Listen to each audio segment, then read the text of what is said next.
दरबारी पॅटर्न घेऊन आलेलो आहे मस्त चेक्समध्ये असं शिरोस्की बारीक शिरोस्कीचं चेक्स आहे आणि जरीचं वर्क आहे बॉर्डरवर 5.5 मीटरचा कट येतो तो दरबारी पॅटर्नमध्ये ब्लाऊज पीस येत नाही.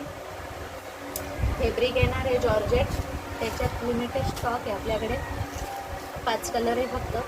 ज्याला पाहिजे असेल त्यांनी स्क्रीनवर नंबर दिलेला असतो त्याच्यावर स्क्रीनशॉट घेऊन ऑर्डर करायची आहे. हे बघा मस्त डार्क असा राणी कलर आहे. कॉन्ट्रास्ट ब्लाऊज घातल्यावर खूप छान वाटते, अंगावर रिच लुक देते. असं राजपुती साडी आहे मस्त अशी. स्क्रीनशॉट घ्यायची आहे आणि आपल्या स्क्रीनवर नंबर दिलेला राहील त्याच्यावर ऑर्डर करायची. Green colour, dark green colour, light sky blue colour, dark pink colour आहे. Pink colour. सबस्क्राईब करायचं आहे, शेअर करा, बेल आयकॉनवर बटन दाबा. कमीत कमी मी असे नवीन पॅटर्न आले तर मी यूट्यूबवर अपलोड करते ना व्हिडिओ, तर तुम्हाला नोटिफिकेशन येत जाईल, माहीत पडत जाईल.